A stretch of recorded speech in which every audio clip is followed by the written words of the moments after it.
อย่างเงี้ยไม่ได้น้อมศีลนั่นไปเพื่อจะให้ได้มาซึ่งองค์แห่งการตรัสรู้นะถ้าศีลนั้นรองรับองค์แห่งการตรัสรู้นั่นจะต้องเป็นอธิศีลอธิศีลกับศีลโดยทั่วไปเนี่ยแตกต่างกันไหมถ้าว่าโดยองค์เนี่ยก็ไม่แตกต่างกันนะครับแต่การน้อมจิตของเราเนี่ยไปเพื่ออะไร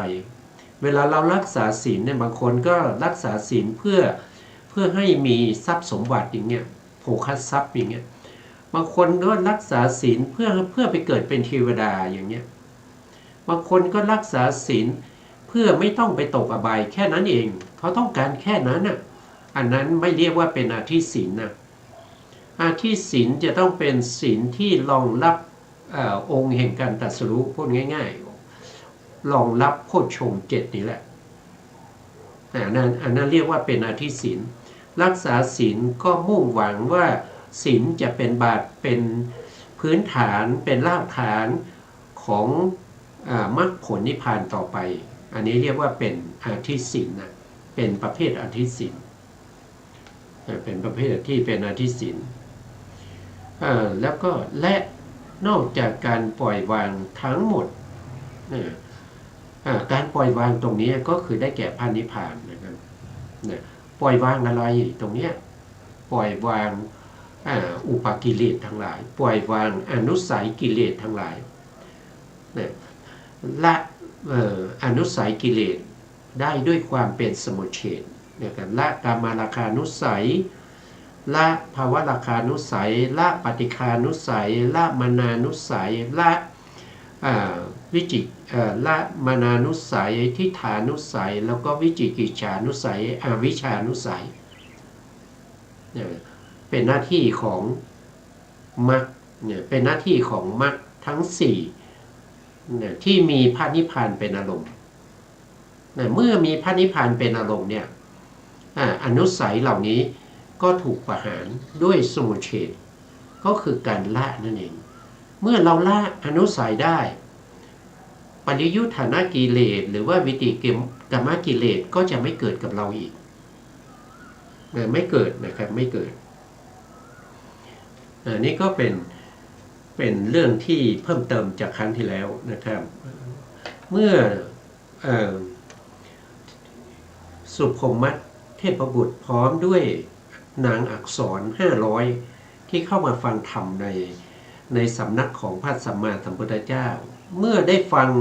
ที่พระพุทธองค์ได้แสดงให้ฟังแล้วเนี่ยโดยย่อๆอย่างนี้นะครับโดยย่อๆยังไงก็คือเนี่ยตั้งแต่ตรงนี้นะครับเรามองไม่เห็นความสวัสดีของสัตว์ทั้งหลายนอกจากการบำเพ็ญเพียรอันเป็นองค์แห่งการตรัสรู้นอกจากการสำรวมอินทรีย์นอกจากการปล่อยวางทั้งหมดอันนี้คือที่พระพุทธองค์แสดงโดยย่อทำไมพระพุทธองค์แสดงอย่างนี้ก็เพราะว่าพระพุทธองค์เนี่ยเป็นผู้ที่มีสัพพัญญุตญาณรู้อัธยาศัยของสุพมเทพบุตรแล้วก็เทพธิดา500องค์นั้นว่าถ้าฟังธรรมบทนี้แล้วเนี่ยเขาจะได้ดวงตาเห็นธรรมเขาจะได้เป็นโสดาบันนะถ้าไปแสดงอย่างอื่นนะครับไปแสดงอย่างอื่นบทอื่นเนี่ยบางคนก็ได้บางคนก็ไม่ได้อย่างเงี้ยก็จะทำให้การแสดงธรรมของพระพุทธองค์เนี่ยเสียเวลาด้วยนะครับหรือไปแสดงบทที่สุพมเทพบุตรแล้วก็นางอักษร500ฟังแล้วก็ไม่รู้สึกยังไงไม่รู้สึกถึงความเป็นพระอริยบุคคลเลยอย่างนั้นก็ไม่สมควรใช่ไหมครับไม่สมควรแต่บทนี้เป็นบทที่แสดงไปแล้วเนี่ยผู้ที่ฟังอยู่หน้าที่นั้น500กับ1ท่านเนี่ยจะได้ดวงตาเห็นธรรมจะได้เป็นพระโสดาบันนะครับก็จะได้เป็นพระโสดาบันอย่างนี้นะอันนี้ก็เมื่อฟังธรรมแล้วเป็นโสดาบันแล้วนะครับสุพมเทพบุตรแล้วก็เทพธิดา ก็ได้ได้กลับไปยังวิมานของตนนะครับอันนี้ก็เป็นครั้งที่แล้วนะครับอันนี้ตรงนี้ที่เราทำเครื่องหมายไว้นะครับทั้งนี้บุคคลผู้เจริญแล้วพึงเข้าใจว่าเป็นไปเพื่อดับโทมนัสโทมนัสตรงนี้ก็คือหมายถึงว่าเป็นทุกข์ของเทวดานะเทวดาเนี่ยไม่มีทุกข์กายนะครับทุกข์ไม่มีนะครับแต่โทมนัสยังมีอยู่นะทุกขเวทนาไม่มีแต่โทมนัสยังมีอยู่โทมนัสหมายถึงความเสียใจนะเทวดานี้ยังมีความเสียใจอยู่นะถึงแม้ว่าร่างกายเขาเนี่ยจะไม่มีความเจ็บปวดนะไม่มีใครที่จะมาทุบมาตีได้ หรือว่าไปนั่งอยู่ที่ไหนหรือยืนอยู่ที่ไหนนานๆแล้วก็เจ็บปวดปวดเมื่อยอะไรพวกนี้จะไม่มีแก่เทวดานะครับแต่เทวดาที่เข้ามาณที่นี้นะเทวดาที่เข้ามาณที่นี้นี่มีความทุกข์โทมนัสคือความเสียใจใช่ไหมครับเมื่อมีความเสียใจจากอะไรเสียใจว่าตัวเองกำลังจะตายนะครับแล้วก็ที่เสียใจมากกว่านั้นก็คือเวลาตายแล้วเนี่ยจะไปเกิดที่ไหนก็เห็นว่าตัวเองจะต้องไปเกิดในนรกอย่างเงี้ยมันก็เป็นเรื่องที่ทุกข์ทรมานนะครับทรมานใจเหลือเกินเมื่อได้ฟังคำที่พระพุทธองค์แสดงให้ตรงกับอัธยาศัยนะครับอัธยาศัยอุปนิสัยความการสะสมมาตั้งแต่ในอดีตนะบารมีที่สะสมบ่มเพาะนะครับอบรมมาหลายภพหลายชาติเนี่ยเหมาะสมกับพระธรรมบทนี้นะพระพุทธองค์แสดงแล้วเขาจึงได้ดวงตาเห็นธรรมทั้งหมดเลย501ท่านนะครับเนี่ยเป็นสัพพัญญุตญาณแล้วก็เป็นพระมหากรุณาธิคุณอันยิ่งใหญ่ของพระสัมมาสัมพุทธเจ้าเมื่อต่อไปนะครับสัตว์ทั้งหลายเหมือนของเท้าสกะเท้าสกะก็อีก7วันจะตายนะท่านรู้ได้เพราะว่านิมิต5ปรากฏนะครับอันนี้เราศึกษาไปแล้วนะครับในเรื่องของปัญหาของเท้าสกะที่นำมาทูลถามพระพุทธองค์นะครับได้เป็นโสดาบันไปแล้วนะก็ไม่ต้องไปตกนรกนะครับดังที่พรรณนามานี้นะครับก็จบในเรื่องของที่เราพรรณนามาตั้งแต่ต้นนะครับก็คือเรื่องของมรรคสติปัฏฐานมรรคสติปัฏฐานหรือบางทีก็เรียกว่าเป็นเอกายนะเอกายนะมรรคนะครับก็คือเอาสองคำรวมกันนะครับเอกายนะเอกายนะเนี่ยแปลว่าหนทางเอกายโนเอกายนะนะครับก็คือเป็นหนทางดำเนินไปสู่อริยมรรคอริยผลนะครับเมื่อไปถึงอริยมรรคอริยผลสัตว์เหล่านั้นก็เข้าถึงความบริสุทธิ์เข้าถึงความบริสุทธิ์อย่างเงี้ยตรงนี้ท่านก็ที่พรรณนามาทั้งหมดเนี่ยก็จบแล้วมันก็มาอธิบายในเรื่องของอริยมรรคต่อนะครับที่ผ่านมาเราพูดถึงมรรคเหมือนกันพูดถึงทางเหมือนกันแต่เป็นในส่วนที่เป็นโลกิยะในส่วนที่เป็นโลกิยะไม่ใช่โลกุตระนั่นเป็นโลกิยะเอกายโนเอกายมะเอกายนะเนี่ยแปลว่าทางนี้คือสติปัฏฐาน4มีอยู่ทางเดียวนะครับเป็นทางสายเอกนะครับมีความหมายอยู่6อย่างมีความหมายอยู่6อย่างส่วนคำว่ามรรคนะครับส่วนคำว่ามรรคเนี่ยได้แก่การเจริญ มหากุศลมหากุศลตั้งแต่เริ่มมาที่เราเจริญสติปัฏฐานที่มีมหากุศลเนี่ยเป็นตัวที่ดำเนินไปในมหากุศลเนี่ยก็จะมีทั้งตัวสติใช่ไหมมีวิริยะมีสมาธินะครับส่วนปัญญานี้จะมีเฉพาะในส่วนที่เป็นมหากุศลญาณสัมปยุตตอนที่เราเจริญกำหนดรู้ในเรื่องของนามรูปนะครับนามรูปใหม่ๆเนี่ยเรายังไม่ได้เห็นนามรูปที่ปรากฏอยู่ตามความเป็นจริงคือเราเข้าไม่ถึงความเป็นนามรูปไปเลยเฉยทยานนะแต่ที่เรารู้เห็นได้ก็คือได้ยินได้ฟังมาที่เขาพูดมาเรายังเข้าไม่ถึงความเป็นลักษณะที่จตุกะของรูปนามเหล่านั้นหรือในส่วนที่เราเรียกว่าเป็นยาตะปัญญาก็คือนามรูปปริเฉทญาณแล้วก็ปัจจยปริคหายานก็มาจากลักษณะที่จตุกะ4ของรูปและนามเหล่านั้นเรารู้เนี่ยเรารู้ว่ารูปารมณ์เนี่ยเหตุใกล้คืออะไรเราก็รู้ใช่ไหมครับเหตุใกล้คือมหาปุตตรูปมี4อย่างแต่เรายังไม่ได้ประจักษ์แจ้งเรายังไม่เข้าถึงสภาวะจริงๆแต่เรารู้ได้ด้วยการศึกษาเล่าเรียนเป็นบัญญัติอย่างเงี้ยช่วงนี้ถ้าเรายังไม่เข้าถึงตรงนี้ใหม่ๆเนี่ยก็เป็นญาณวิปยุตก็ได้นะครับมหากุศลที่เป็นญาณวิปยุตนะครับที่ตามรู้ตามเห็นสภาวธรรมเหล่านี้ที่ปรากฏอยู่ในร่างกายจิตใจของเราก็ตามรู้ตามเห็นไปจนในที่สุดเนี่ยคณิกาสมาธิที่เราติดตามต่อเนื่องโดยไม่หยุดไม่หย่อนเนี่ยคณิกาสมาธิเหล่านั้นมีกำลังมากขึ้นก็มีกำลังไปใกล้เคียงหรือเทียบเท่ากับอุปจารกำลังของอุปจารสมาธิในขณะนั้นแหละ เราก็จะเห็นลักษณะที่จตุกะของรูปนามที่ปรากฏอยู่เฉพาะหน้าได้อย่างชัดเจนนะครับนั่นถึงจะได้ว่าเราได้นามรูปเป็นเฉทญาณหรือได้ปัจจยปริคหิญาณที่เป็นยตะปัญญาตรงนั้นจะต้องมีปัญญาประกอบด้วย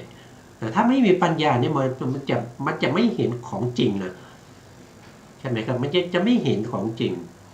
แต่เราเอาจิตที่เป็นมหากุศลทั้ง8ก็เพราะว่าเป็นเบื้องต้นในการที่จะเห็นลักษณะที่จตุกะทั้ง4แล้วก็ยังเป็นไปในลักษณะว่าเมื่อเราสามารถที่จะทำนำรูปปริเฉทญาณให้ปรากฏชัดเจนจนชำนาญวิปัสสนาญาณของเราที่เราได้มาเราทำให้เกิดวัสีเกิดความชำนาญจนในที่สุดเนี่ยจนเราไม่จำเป็นที่จะต้องไม่จำเป็นที่จะต้องเป็นจิตประเภทที่เป็นมหากุศลญาณสัมปยุตอาจจะเป็นจิตประเภทมหากุศลญาณวิปยุตก็ได้เพราะเขาชำนาญแล้วเขาคล่องแคล่วแล้วอันนี้ก็เป็นองค์ธรรมของสติปัฏฐานสติปัฏฐาน4สติปัฏฐาน4ตรงนี้ท่านก็บอกว่านะครับอริยมรรคมีองค์8อริยมรรคมีองค์8นั้นท่านเรียกว่าญาณยะคำว่ายายะสะอาทิขมายะนะครับถ้าแปลก็คือแปลว่าบรรลุบรรลุเพื่อความบรรลุบรรลุอะไรบรรลุมรรคนะครับคือบรรลุธรรมที่ควรบรรลุธรรมที่ควรบรรลุนั่นคืออะไรก็คืออาริยมรรคอาริยมรรคคือมรรคที่เราพูดตั้งแต่ต้นมาเนี่ยนะครับเขาเรียกว่าเป็นเอกายนะมรรคเอกายนะมรรคมี2ความหมายคือเอกายนะนั่นคือเป็นหนทางนะครับมรรคนั้นคือ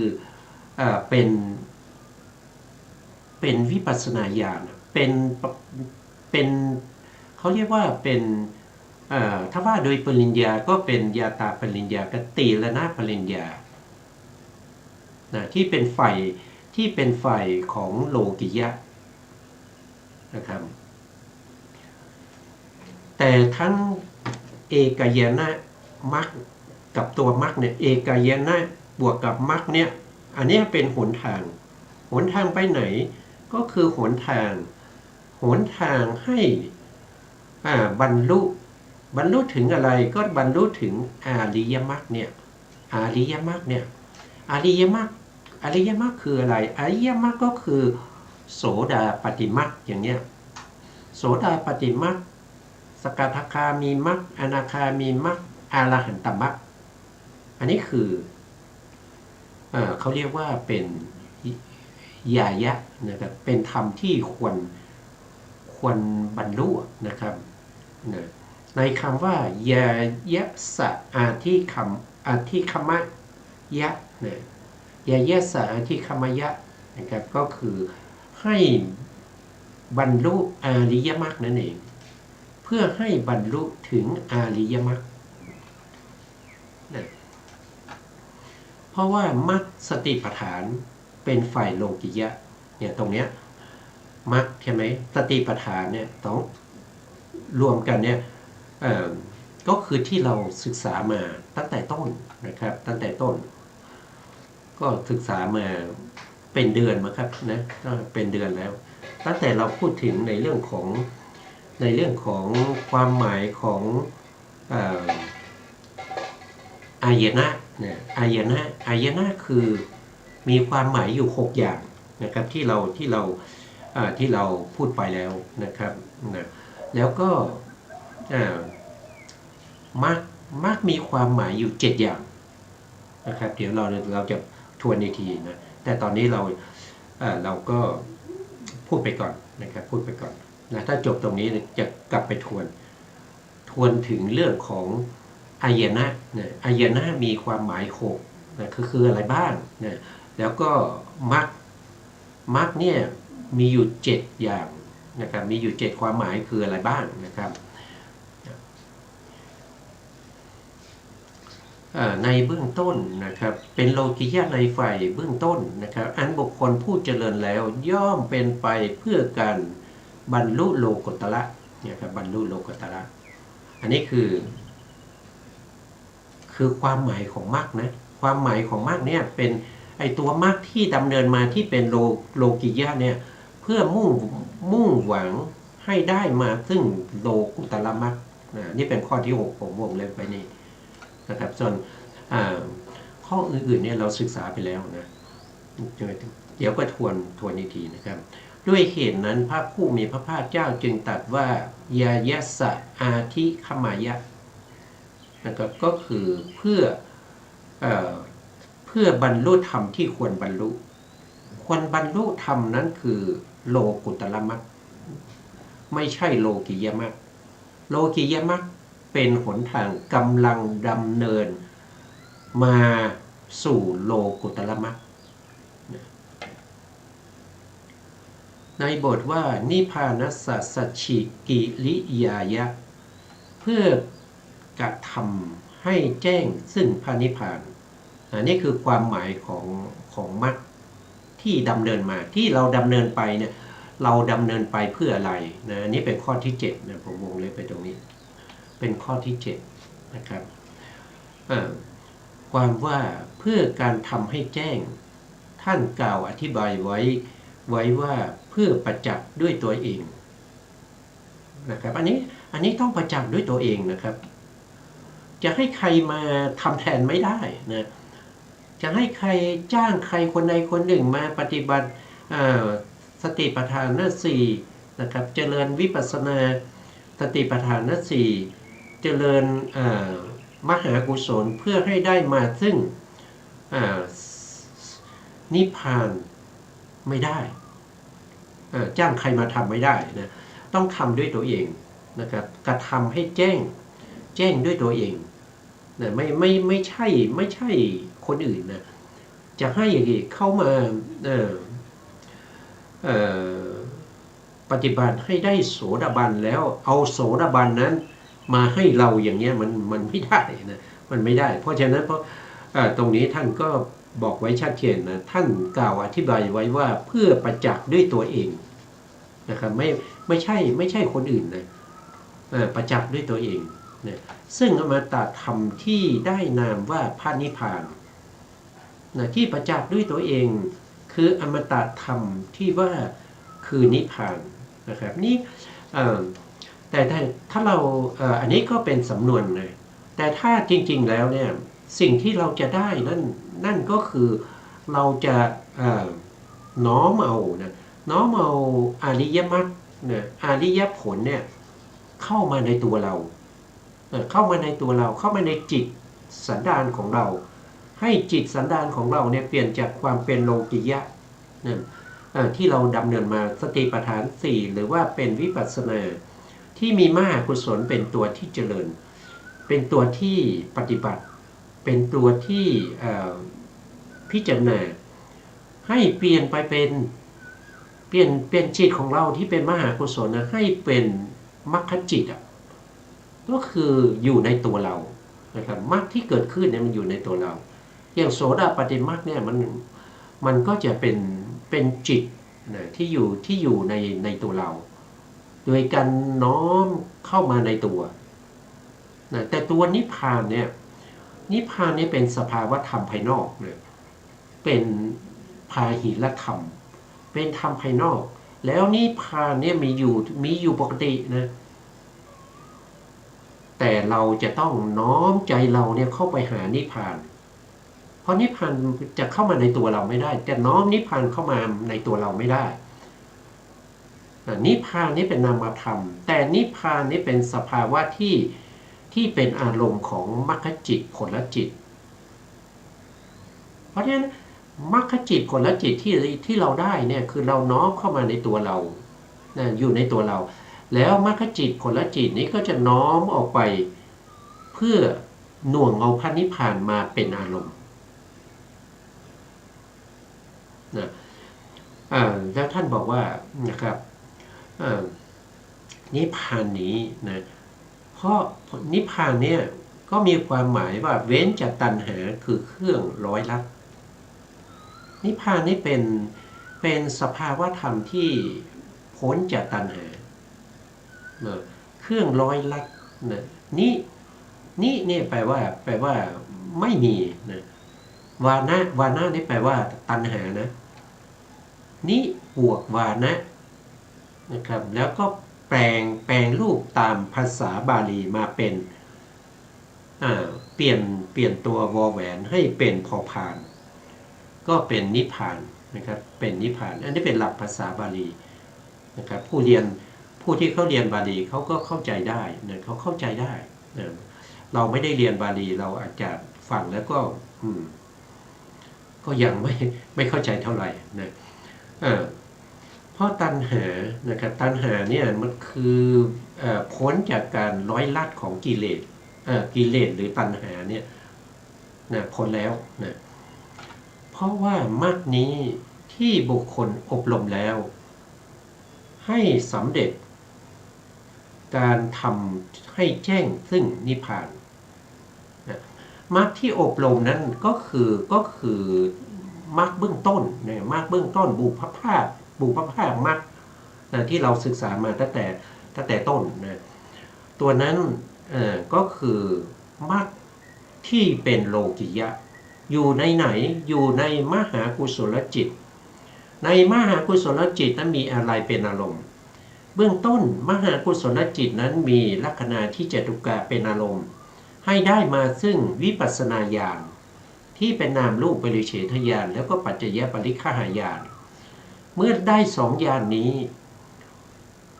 เชี่ยวชาญดีแล้วนะครับญาณที่3ก็จะปรากฏนั่นก็คือสัมมาสัญญาณก็จะเห็น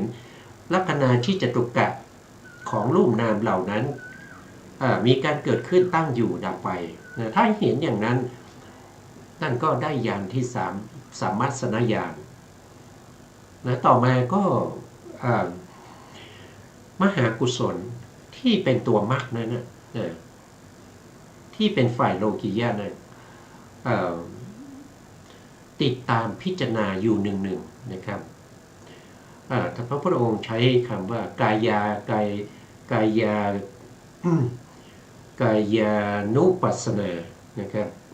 นุปัสสนาก็คือตามเห็นเนืองๆในกายกายานุปัสสนาตามเห็นเนืองๆในกายกายที่เราเห็นนั้นไม่ใช่รูปร่างสันฐานนะไม่ใช่รูปร่างสันฐานอย่างที่เราเห็นพบเราเห็นกายเป็นรูปร่างสันฐานเป็นมีหน้ามีตามีแขนมีขานะอันนี้เป็นใครก็รู้อันนี้เป็นมนุษย์นะครับอันนี้เป็นเดรัจฉานอย่างเงี้ยเรารู้เพราะอะไรรู้เพราะว่ามันเป็นบัญญัตินะมันไม่ได้เป็นลักษณะที่จตุกะ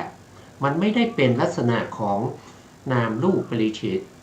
มันไม่ได้เป็นนามลักษณะของนามรูปปริเฉทญาณก็คือลักษณะคือเครื่องหมายที่บ่งบอกให้รู้ว่าอันนี้คือรูปใช่ไหม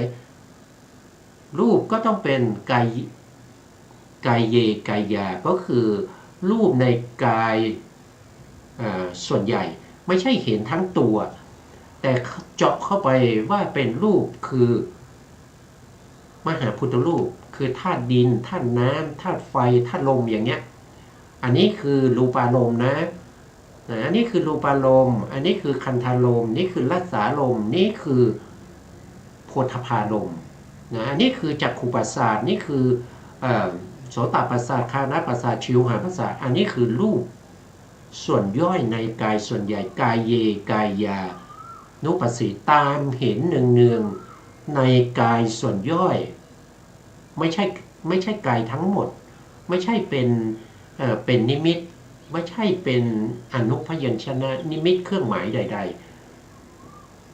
ๆก็จะเป็นไปในลักษณะอย่างนี้ต้องเป็นอย่างนี้นะครับถ้าไม่เป็นอย่างนี้เราไม่สามารถที่จะเข้าถึงวิปัสสนาญาณได้ถึงแม้เราบอกว่าเราเจริญสติปัฏฐานใช่ไหมเราเจริญสติปัฏฐานแต่เราไม่เห็นนามรูปนั่นก็แสดงว่าเรายังไม่ได้เห็นนามรูปลักษณะที่จตุกะของนามรูปเลยเพราะฉะนั้นเรายังไม่ได้วิปัสสนาญาณนะครับเราไม่เรียกว่าปฏิบัติวิปัสสนานะครับแต่เรากำลังปฏิบัติสติปัฏฐานแต่สติปัฏฐานนั้นจะเป็นเหตุเป็นปัจจัยให้เข้าถึงนามรูปปริเฉทญาณคือเข้าถึงวิปัสสนาญาณได้หรือไม่ก็เป็นสติปัฏฐานของแต่ละท่านนะถ้าไม่เดินตามที่พระพุทธองค์แสดงไว้ในพระไตรปิฎกนะอยู่ในสุตตันตปิฎกมีอยู่2แห่งนะครับที่เรานำมานี้อยู่ในมัชฌิมนิกายนะครับมัชฌิมนิกายมูลปัญนานะครับแล้วก็มหาวัคนะอยู่ในเล่มที่17นะอยู่ในเล่มที่17จะมีพระสูตรนี้จะเริ่มอยู่ที่หน้า606นะแล้วก็อีกแห่งหนึ่งก็จะอยู่ในทีฆนิกายนะในทีฆนิกายมหาวัคเล่มที่เท่าไหร่เล่มที่14มั้งถ้าอย่าจำไม่ผิดนะน่าจะเป็นเล่ม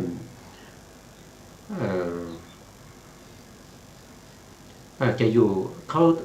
ในทีฆนิกายเนี่ยท่านจะเรียกว่าเป็นมหาสติปัฏฐานสูตรถ้าอยู่ในมัชฌิมนิกายก็เรียกว่าสติปัฏฐานสูตรนะครับก็ชื่อต่างกันนิดหน่อยแต่เนื้อหาคำแปลอาจจะแตกต่างกันบ้างนะครับแต่ว่าเนื้อหาทั้งหมดเหมือนกันมี2ที่นะครับก็ศึกษาได้ตามอัธยาศัยนะครับก็เอาพระไตรปิฎกแล้วก็อัตถกถาที่พระพุทธองค์แสดงไว้เนี่ยเป็นอะไรก็คือเป็นมาตรฐานนะพูดง่ายๆเป็นมาตรฐานนะครับเราได้ยินได้ฟังมาแล้วก็มาเทียบเอานะครับมาเทียบเอากับพระไตรปิฎกก็แล้วกันว่าเป็นไปยังไงนะเพราะว่ามรรคนี้ที่บุคคลอบรมแล้วนะ มรรคนี้ที่บุคคลอบรมแล้วให้สำเร็จทำให้แจ้งพระนิพพานตามลำดับนี่ตามลำดับเราก็ได้พูดไปแล้วก็คือตั้งแต่เริ่มต้นตั้งแต่เริ่มต้นมาแล้วนะครับที่เรียกว่ามรรคที่เป็นโลกิยะนั้นนะครับด้วยเหตุนั้นพระผู้มีพระภาคเจ้าจึงตรัสว่านิพพานัสสะสัจฉิกิริยายะอันนี้ก็คือจุดมุ่งหมายเนี่ยเราต้องการพระนิพพานนะครับอันนี้เป็นโลกุตระแล้วนะครับคือมันสิ้นสุดที่โลกุตระพระพุทธศาสนาของเราเนี่ยมันมีจุดสิ้นสุดคือเราปฏิบัติอะไรก็ตามเราทำอะไรก็ตามที่เราเป็นชาวพุทธเนี่ยเรามุ่งหมายที่จะได้นิพพานเรามุ่งหมายได้มาซึ่งอรหันตมรรคอรหันตผลแล้วก็พระนิพพานแต่การที่เราจะเดินไปตรงนั้นมีส่วนประกอบหลายองค์ด้วยกันนะครับที่จะเป็นคล้ายๆเป็นเสบียงเป็นเสบียงนี้มีทั้งเสบียงที่เราจะต้องใช้สอยใช่ไหมที่เราจะต้องใช้สอยที่เป็นนามธรรมแล้วก็เป็นรูปธรรมด้วยนามธรรมนั้นก็คือได้แก่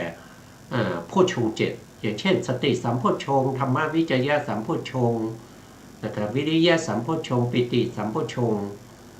ปัสสัทธิสัมโพชฌงค์สมาธิสัมโพชฌงค์แล้วก็อุเบกขาสัมโพชฌงค์พวกนี้เป็นองค์แห่งการตรัสรู้ตั้งแต่เริ่มต้นมาก็มีตั้งแต่สัมมาทิฏฐิใช่ไหมสัมมาทิฏฐิสัมมาสังกัปปะแล้วก็สัมมาวาจาสัมมากัมมันตะสัมมาอาชีวะสัมมาสติสัมมาสมาธิก็ที่เป็นฝ่ายโลกิยะที่เขาประกอบกันได้โดยปกติก็มีอยู่5องค์ก็จะดำเนินมาอย่างนี้เรื่อยๆจนในที่สุด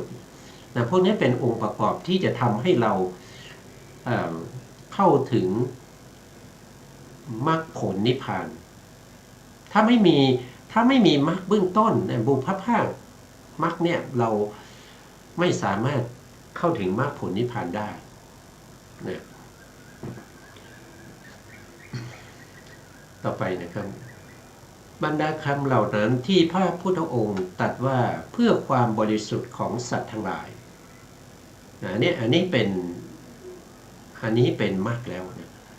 นะครับจุดมุ่งหมายก็คือเพื่อความบริสุทธิ์ของสัตว์ทั้งหลายบริสุทธิ์จากอะไรก็คือบริสุทธิ์จากว่าง่ายๆก็คือบริสุทธิ์จากอนุสัยกิเลสนั่นเองแต่ถ้าว่าไปมากก็จะมีทั้งบริสุทธิ์จากอากุศลทั้ง9กองมีอาสวะ4โอฆาส4อาสวะ4โอฆาส4คันธาตีนะครับแล้วมีอะไรอีกมีมากมายนะครับมีอาสวะ4โยคะ4คันธา4อุปทาน4แล้วก็มีนิวรณ์5นิวรณ์5อนุสัย7แล้วก็มีสังโยชน์อีกสังโยชน์แล้วก็กิเลสนะครับมีกันอยู่ทั้งหมดอยู่ในอกุศลสังคหะที่เราศึกษากันมาแล้วก็คืออันนั้นคือสิ่งที่จะต้องละสิ่งที่เราจะต้องละถ้าเราละสิ่งเหล่านั้นได้ก็คนนั้นก็จะเป็นผู้ที่บริสุทธิ์นะครับก็จะเรียกว่าเข้าถึงความบริสุทธิ์แล้วนะแต่ความบริสุทธิ์เนี่ยแต่ละคนก็เข้าถึงได้อย่างสมัยพุทธกาลเนี่ยผู้ที่บรรลุธรรมเนี่ยมีมากมายใช่ไหมผู้ที่ได้ตรัสรู้ตามพระพุทธองค์เนี่ยนะครับถ้ายกตัวอย่างก็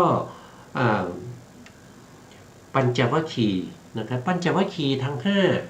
อัคคภาสาวกทั้ง2อสิติมหาสาวกอีก80นะครับนอกจากนั้นก็เป็นพระอริยบุคคลอริยบุคคลตั้งแต่โสดาปัตติมรรคขึ้นไปนะครับที่เรียกว่า4คู่8บุรุษตั้งแต่สมัยพุทธกาลจนถึงปัจจุบันเนี่ยก็มีมากมายนะความบริสุทธิ์ของแต่ละคนนะครับของพระอริยบุคคลเหล่านั้นไม่ใช่ว่า ความบริสุทธิ์ของพระสารีบุตรนะครับเอาไปฝากให้แก่พระโมคคัลลานะอย่างนี้ไม่ใช่เป็นของใครของมันนะเพราะฉะนั้นความบริสุทธิ์เหล่านี้ก็เป็นความบริสุทธิ์ของใครของมันในสัตว์ทั้งหลายเหล่านั้นคำว่าก้าวล่วงโศกะโศกะก็คืออะไรก็คือความเศร้าโศกความเศร้าโศกเหมือนกับใครที่เราศึกษามาก็เหมือนกับมหาอมาตย์ที่ชื่อว่าสันตติสันตติมหาอมาตย์ที่ไปลบชนะแล้วก็พระเจ้าประเสนที่โกศลก็พระราชทานแต่งตั้งให้เป็นกษัตริย์7 วันจำได้นะครับเนี่ยความโศกเศร้านะครับเนี่ยอันนี้ความโศกเหมือนกับความโศกของมหาอมาตย์สันตติมหาอมาตย์นะอันเป็นความสำเร็จด้วยไปด้วยก็จริงนะแต่ก็ยังไม่ปรากฏแก่ผู้อื่นนั่นก็คือของใครของมันนะครับคนที่ไม่ได้ก็จะไม่ปรากฏเลยก็ไม่รู้ใช่ไหมครับสมมติว่าเราไปปฏิบัติธรรมด้วยกันเนี่ยไปกับเพื่อนนะเพื่อนเราก็เป็นบุคคลที่มีบุญบารมีได้ทำไว้ในอดีตแล้วนะเวลาไปปฏิบัติเขาก็ได้วิปัสสนาญาณเจริญสติปัฏฐานจนได้วิปัสสนาญาณอาจจะไปถึงพังคญาณหรือว่าอาจจะได้เป็นพระอริยบุคคลเป็นโสดาบันอย่างเงี้ยลองไปด้วยไปด้วยกันนะครับเป็นเพื่อนกันเขาก็รู้สภาวะของสภาวะธรรมเหล่านั้นสภาวะธรรมที่เป็นยาตะเป็นยาตีละนาปริญญาปหานาเป็นญาหรือได้มรรคได้ผลได้นิพพานเขารู้ของเขาเองเราไม่รู้เพราะฉะนั้นก็ไม่ปรากฏแก่เราไม่ปรากฏแก่ผู้อื่นนะครับปรากฏเฉพาะบุคคลที่เนี่ยท่านบอกเนี่ยเป็นผู้ฉลาดในข้อยุติของศาสนานะครับข้อยุติของศาสนานั่นก็คืออะไรก็พูดไปแล้วนะก็คือมรรคผลนิพพานนั่นเองเป็นจุดมุ่งหมายสูงสุดในพระพุทธศาสนาของเราที่เขารู้นะแต่คนที่ไม่ได้นะมันไม่รู้นะไม่รู้จะให้รู้เหมือนเขาเนี่ยมันไม่ได้เพราะเราหนึ่งก็คือสำคัญนั่นก็คือเราไม่ได้บ่มเพาะอัธยาศัยเราไม่ได้สะสมบ่มบารมีมาแล้วก็มาปฏิบัติเราอาจจะปฏิบัติไม่ถูกนะครับดังมันเป็นนามธรรมไม่สามารถที่จะตรวจสอบได้รู้เองทำเองรู้เองแต่ก่อนที่จะทำก็ต้องศึกษาใช่ไหมอาจารย์หรือว่าวิปัสสนาจารย์เขาก็จะแนะนำให้เราว่าทำอย่างนั้นอย่างนี้เราจะทำถูกหรือไม่ก็อยู่ที่เราถ้าเราทำไม่ถูกมันก็ไม่ได้ผลไงไม่ได้ผลนะครับเพราะฉะนั้นเราก็จะไม่รู้นะครับแต่คนที่รู้เนี่ยเขามีนะครับและพระผู้มีพระภาคเจ้ามิได้ทรงทำให้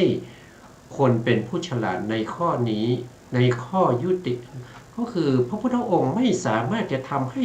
ทุกคนเนี่ยที่มาปฏิบัติธรรมเนี่ยที่มุ่งหมายจะไปพระนิพพานเนี่ยให้ได้มรรคผลเหมือนกันทั้งหมดไม่ได้ทำไม่ได้แบบนั้นทำไม่ได้นะครับจะได้มรรคผลต้องบ่มเพาะบารมีบ่มเพาะความจะได้เป็นพระอริยบุคคลมาตั้งแต่อดีตคือเราต้องมีบุญเก่านะแล้วก็จะต้องเกิดด้วยติเหตุกะปฏิสนธิก็คือมีปฏิสนธิจิตนั้นประกอบด้วยเหตุ3คือหมายถึงคือมุ่งหมายก็คือหมายถึงว่าต้องมีปัญญาประกอบมาตั้งแต่ปฏิสนธิเพราะฉะนั้นบุคคลที่ได้สิ่งเหล่านี้ถือว่าเป็นบุคคลที่เข้าถึงคณะที่จะได้เป็นพระอริยบุคคลจะล่วงเลยขนาดนี้ไม่ได้ ถ้าล่วงเลยขนาดนี้ไปสมมติว่าเรามีบุญบารมีใช่ไหมเรามีบุญบารมีสะสมมาแล้วตั้งแต่ในอดีตแล้วเราก็เกิดด้วยติเหตุกะปฏิสนธิมีปัญญาประกอบมาตั้งแต่กำเนิดแต่เราไม่สนใจในการที่จะปฏิบัติหรือว่ามาปฏิบัติเพราะเพื่อนชวนมาพอมาปฏิบัติแล้วไม่ตั้งใจปฏิบัติไม่ใส่ใจเขาให้นั่งก็นั่งแล้วก็นั่งลอยมือลอยไปนะครับจิตก็ฟุ้งซ่านไปไม่ใส่ใจในคำสอนของพระพุทธองค์อย่างนี้ก็ไม่สามารถที่จะเข้าถึงนิพพานได้เพราะฉะนั้นเนี่ยพระพุทธองค์ก็ช่วยไม่ได้นะแบบเนี้ยจะไม่สามารถทำให้คนเหล่านี้เปลี่ยนสภาพจากปุถุชนไปเป็นพระอริยะได้คือเราต้องมีของเราแล้วนะครับแล้วก็ได้พบกับพระพุทธองค์พระพุทธองค์เป็นผู้ที่รู้อัธยาศัยของเราว่าเรามีมาแล้วจะแสดงธรรมบทไหนสั้นๆให้เราฟังแล้วเราจะได้บรรลุธรรมได้บรรลุธรรมได้อันนั้นคือพระมหากรุณาของท่านนะครับสิ่งที่ท่านได้มาอย่างนั้นเนี่ยท่านก็ต้องสร้างบารมีมานะครับอย่างน้อยๆก็4อสงไขยแสนมหากัปกว่าจะได้อาสยานุสยญาณคือรู้อัธยาศัยของสัตว์ให้ได้มาซึ่งอินทริยปโลปริยติญาณคือรู้อินทรีย์แก่อ่อนเสมอหรือไม่เสมอของอินทรีย์ทั้งหลายของสัตว์เหล่านั้นเพื่อให้ได้มาซึ่งยมกะปาฏิหาริยญาณยมกะปาฏิหาริยญาณคือการแสดงฤทธิ์เป็นคู่ๆแสดงไปทำไมแสดงให้สัตว์ทั้งหลายได้เห็นแล้วก็ให้สัตว์เหล่านั้นเกิดศรัทธาน้อมใจไปเพื่อจะประพฤติปฏิบัติดีพอได้เห็นอะไรได้เห็นยมกะปาฏิหาริย์ของพระสัมมาสัมพุทธเจ้าแล้วก็ให้ได้มาซึ่งพระมหากรุณาสมบัติญาณให้ได้มาซึ่งสัพพัญญุตญาณให้ได้มาซึ่งอานาวรณญาณก็คือบ่มเพาะบารมี30ทัศมาตั้งแต่เมื่อนับถอยหลังจากนี้ไปนะครับ4อสงไขยแสนมหากัปเริ่มบำเพ็ญบารมีมาตั้งแต่สมัยพระพุทธเจ้าทีปังกรในอดีตกว่าจะได้อาสาทานญาณ6มาใช้ในการตรวจสอบสัตว์ทั้งหลายแล้วก็ประทานพระธรรมที่บริสุทธิ์ให้แก่บุคคลนั้นให้เขาได้ดวงตาเห็นธรรมไม่ต้องให้เขาได้มาปฏิบัติเดินจงกรมนั่งสมาธินะครับ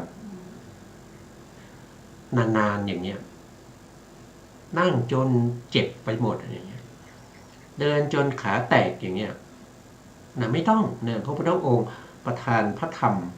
ที่เหมาะสมกับอัธยาศัยของเราให้ฟังแล้วก็ได้ตรัสรู้ธรรมอันนี้คือกว่าจะได้อย่างนี้มาเนี่ย4อสงไขยแสนมหากัปเนี่ยนี่คือพระมหากรุณาธิคุณของพระสัมมาสัมพุทธเจ้าเนี่ยตรงนี้นะครับจึงทรงแสดงธรรมภายหลังนะครับเนี่ยแสดงธรรมภายหลังแต่ทรงให้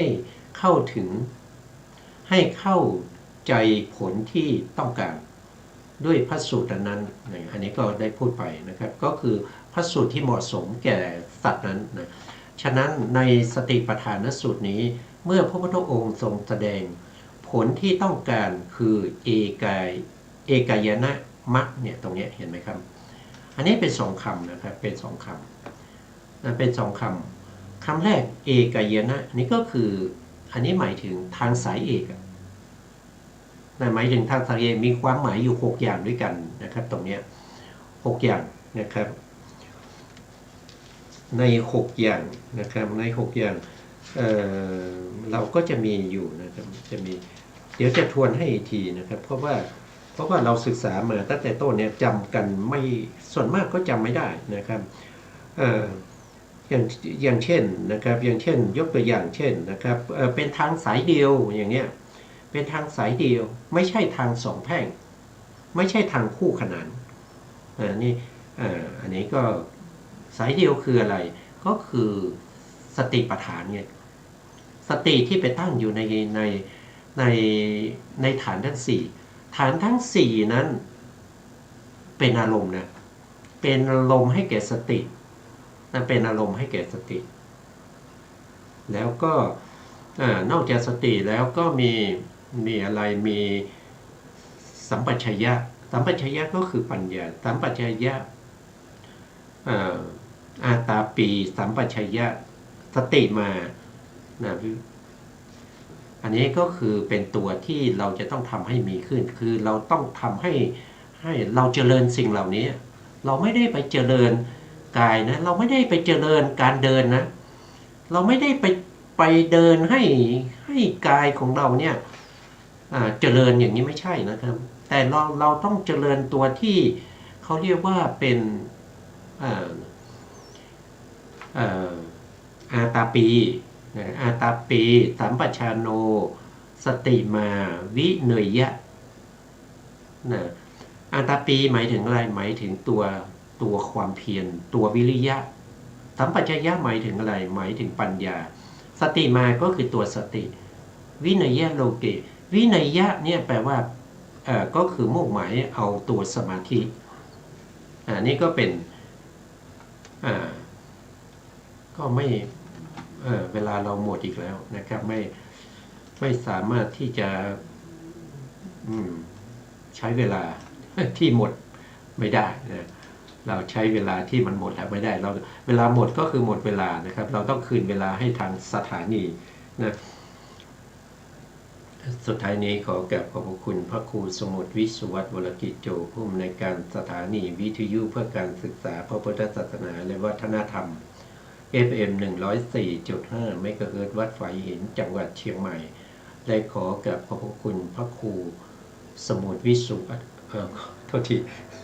ขอกราบขอบพระคุณพระครูปริยัติยานุศาสตร์และก็ขอบคุณท่านผู้ฟังและผู้ชมทุกท่านที่ติดตามในรายการพระไตรปิฎกลอยฟ้าพบกันใหม่ในโอกาสต่อไปครับวันนี้ลาไปก่อนครับสวัสดีครับ